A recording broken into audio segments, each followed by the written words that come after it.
मैंने गवाही पहले भी बताई है, मेरे को कई बार स्कूल से निकाला गया। एक बार जब मुझे स्कूल से निकाला गया तो मेरी फीस तकरीबन 18,000 समथिंग मेरी फीस हो गई थी। 30,000 समथिंग मेरी फीस हो गई थी। मेरे पेरेंट्स के पास देने के लिए नहीं था। तो उस टाइम के जो प्रिंसिपल साहब थे उन्होंने मुझे बुलाया और कहा कि अब आप इस स्कूल में नहीं पढ़ सकते क्योंकि आपके फीस पेंडिंग है। उनकी गलती नहीं थी, मेरे माँ बाप के पास देने के लिए नहीं था। तो उन्होंने मुझे स्कूल से बोला अब आप कल से नहीं आ सकते। मेरे घर में तब खाने के लिए भी नहीं होता था, तो मैं क्या घर जाकर बोलता कि मेरी फीस पे होनी। तो स्कूल से मैं छोटा था, घर पे इतनी तंगी थी, इतनी परेशानियां थी। डैड सेवा में निकले थे, डैड के पास 1 रुपए नहीं था। तो मैं नेक्स्ट डे भी सुबह सुबह डीटीसी बस लिया। उस समय अगर मैं गलत नहीं हूं तो 1 रुपए का टिकट होता था, हाफ और 2 रुपए का फुल होता था। मेरे पास वो 2 रुपए भी नहीं थे मेरे पास। मैं गया, मम्मी ने टिफिन में खाना होता नहीं था, तो नेक्स्ट डे मैं गया। मुझे पता था, मैं स्कूल के बाहर तक गया। स्कूल के बाहर मैं गया, स्कूल के बाहर मैं खड़ा हुआ, सारे बच्चों को अंदर जाते हुआ देखा। मैं वहां से मुड़ा और वहां पे एक होटल हुआ करता था जिसका नाम था विक्रम होटल, और अभी उसका नाम चेंज हो गया है, उस होटल का नाम। तो विक्रम होटल के सामने एक पार्क हुआ करता था, मैं वहां जाके बैठ जाता था।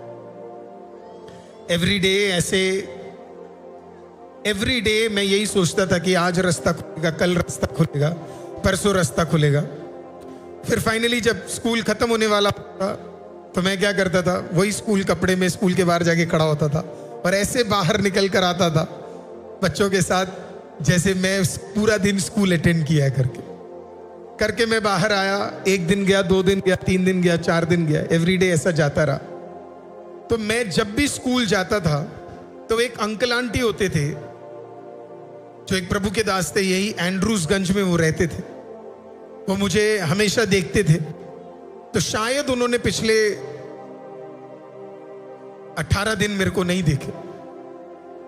वो नहीं देख रहे थे कि मैं अंदर जा रहा हूं, बाहर आ रहा हूं। वो पिक करने आते थे अपने बच्चे को। वो भी क्रिश्चियन थे, प्रभु के दास थे, बहुत अच्छे थे, क्लास 1 गेसेटेड ऑफिसर थे वो।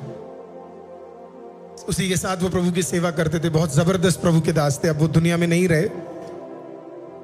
तो मैं डेली जाकर खुदा के सामने प्रेयर करता था। फाइनली मेरे स्कूल से एक लेटर मेरे फादर साहब को आया कि आपके बच्चे को फीस ना पे करने के कारण स्कूल अटेंड करने के लिए नहीं दिया। और वो लेटर लेट आया मेरे घर पे पोस्ट ऑफिस से जो भेजा गया था। तब मेरे फादर को पता लगा कि दिन हो गए, 18 दिन हो गए, और 18 दिन से मैं एवरीडे स्कूल जा रहा हूँ।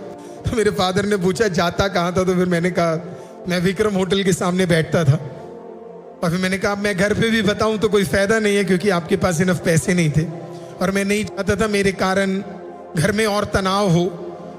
तो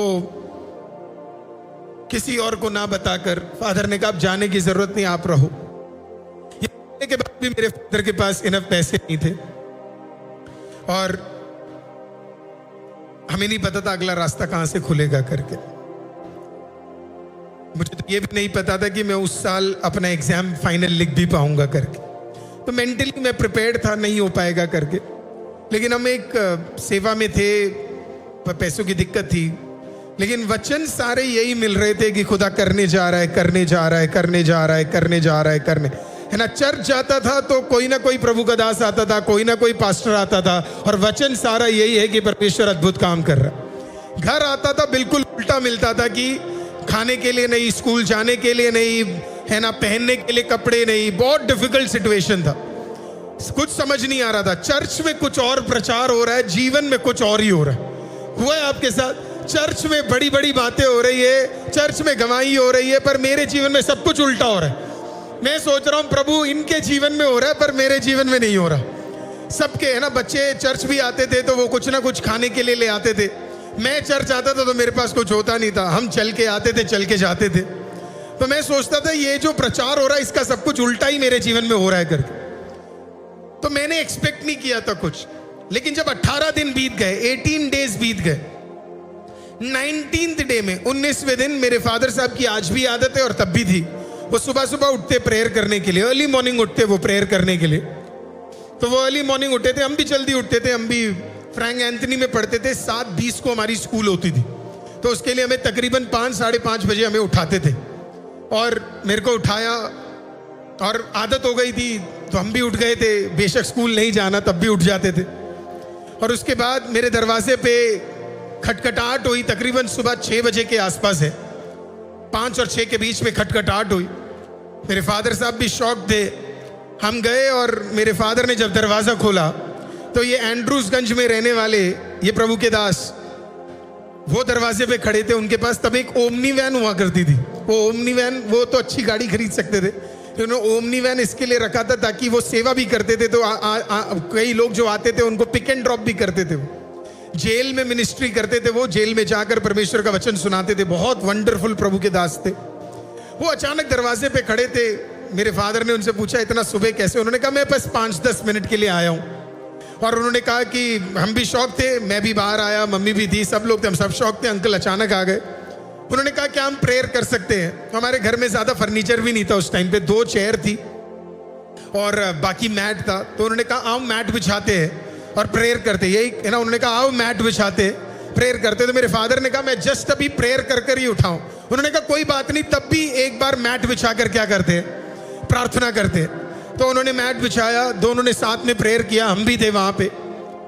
अंकल ने कहा मुझे पता नहीं, पिछले 18 दिन से मैं सो नहीं पा रहा हूँ, 18 डेज हो गए, मुझे नींद नहीं आ रही है। स्पेशली कल परसों तरसों से मुझे बिल्कुल नींद नहीं आ रही है। हर रात को प्रभु आकर आपके बेटे का चेहरा मुझे दिखा देता है और फिर आपका चेहरा दिखाता और कहता है इनके घर जा, इनके घर जा, इनके घर जा, ये बहुत ज्यादा परेशानी से गुजर रहे करके। उन्होंने पूछा क्या आपके घर में कोई दिक्कत है? मेरे फादर साहब ने कहा कोई दिक्कत नहीं है, सब बढ़िया चल रहा है। बोला घर में अनाज का आटा, चावल, सब्जी कुछ नहीं है। मेरे फादर से पूछा कि आपके घर में कोई दिक्कत चल रहा है? मेरे फादर ने कहा कोई दिक्कत नहीं है, सब बढ़िया चल रहा है।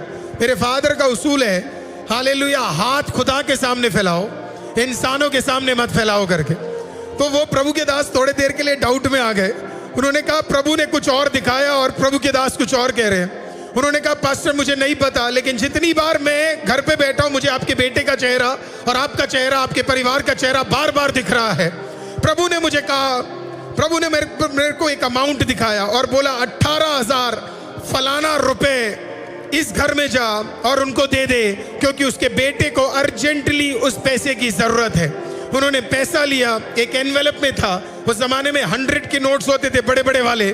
उन्होंने वो गड्डी उठाई, उन्होंने वो एनवेलप लिया, मेरे फादर के सामने दिया और उन्होंने कहा पास्टर मुझे आपका तो नहीं पता, लेकिन मेरा परमेश्वर मुझसे झूठ नहीं कहता। प्रभु ने मुझे कहा ये पैसा आपको देना है और ये आपके बेटे के लिए है। मेरे फादर के आंखों से बहने वाले वो आंसू, मेरे फादर बड़े स्ट्रांग आदमी है, भयंकर तरीके से आंसू फैलने लगे। मेरी मदर रोने लगी। पहली बार अपनी जिंदगी में मैंने भी कुछ ऐसा देखा जो मैंने कभी नहीं सोचा था। उन्होंने कहा पास्टर 18 दिन से मेरा बेटा स्कूल नहीं गया था। हम बताना नहीं चाहते थे किसी को, हम किसी को ये जताना भी नहीं चाहते थे कि हमारे घर में इतनी बड़ी दिक्कत चल रही है। और उन्होंने कहा मुझे नहीं पता, 18,000 रुपए खुदा ने बोला। उन्होंने वो लेटर उठाया, उस प्रभु के दास को दिखाया। उन्होंने कहा 18,000 समथिंग रुपए। स्कूल वालों ने कहा था पे करना है तभी वापस अंदर घुस सकते हैं। प्रभु इतना एक्यूरेट है, हालेलुया। वो अपने भक्तों से तब भी बात करता था, वो अपने भक्तों से आज भी बात करता है। हम सोच रहे, हमें पता नहीं था हमारे दरवाजे पे कोई खटखटाने जा रहा है। सुबह 5 बजे तो हमने सोचा नहीं था कोई खटखटाने जा रहा है। आज की सुबह मैं आपको बोलने जा रहा हूं, आप खुदा के भक्त हैं, आप खुदा को मानते हैं, आप खुदा की बेटी है, आप खुदा के बेटे हैं। तेरे दरवाजे पे खटखटाहट आने जा रही है। हालेलुया। उस जवान उस बचपन में मैंने सीख लिया खुदा की ताकत क्या है। वो दिन था। आज लोग मुझसे पूछते हैं कि आपके अंदर इतना विश्वास कैसे है। मैंने अपनी जवानी में, अपने बचपन में खुदा को काम करते हुए देखा है। किसी को नहीं बोला, किसी को नहीं बोला, एक बंदे को जताया नहीं, एक बंदे को दिखाया नहीं, एक बंदे को कॉल किया नहीं, एक बंदे को अपनी जरूरत बताई नहीं, लेकिन मेरी जरूरतों को जानने वाला, आकाश और पृथ्वी को बनाने वाला, मैन पहाड़ों को बनाने वाला, वो मेरी जरूरत को जानता था। ओ, उसने मेरे लिए रास्ते खोले। आज की सुबह वो आपके लिए भी कर सकता है। अगर आपकी उम्र कम हो, आपकी उम्र ज्यादा हो, मैं आपको कहना चाहता हूं, खुदा की उपस्थिति में कुछ छुपता नहीं है। खुदा की उपस्थिति में कुछ छुपता नहीं है। आपको पता है, मैं आपको एक चीज बोलूं, मैं आज भी मैं अपनी जिंदगी में टिल डेट मैं किसी पास्टर के पास भी आज तक नहीं गया अपनी जरूरत बताने के लिए। ये मेरी टेस्टिमनी है। ये टिल डेट आज के दिन तक अपना कोई पर्सनल विषय भी लेकर मैं नहीं गया। आपको पता है क्यों? क्योंकि मैंने सीख लिया है,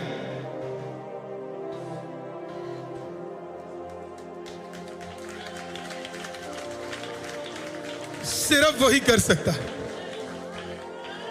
सिर्फ वो।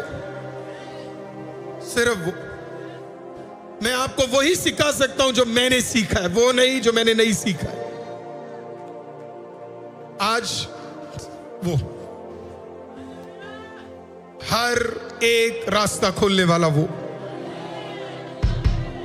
आपके लिए एक नई खटखटाहट भेजेगा, एक नई खटखटाहट।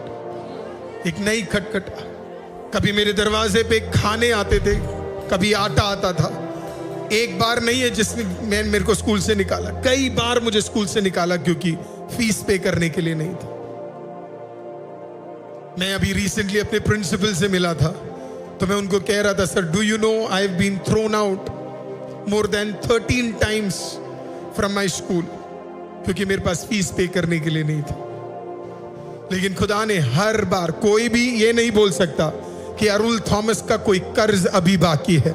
खुदा ने सारे कर्जों को मेरे पर्सनल जीवन से हटा दिया। वो किसी का कर्जदार नहीं है। मैं आज तहे दिल से ये बिलीव करता हूँ, आईसीएम के लिए कुछ दरवाजे खुलने जा रहे हैं। मैं बिलीव करता हूँ आईसीएम के लोगों के लिए कुछ खटखटाहटें बदलने जा रही है। आईसीएम के लोगों के लिए खुदा कुछ दरवाजे खोलने जा रहा है। आईसीएम के लोगों के लिए कुछ नए रास्ते खोलने जा रहा है। किसी के सामने मत झुको। कोई तो बोलो, किसी के सामने नहीं झुकेंगे, किसी के सामने हाथ नहीं फैलाएंगे।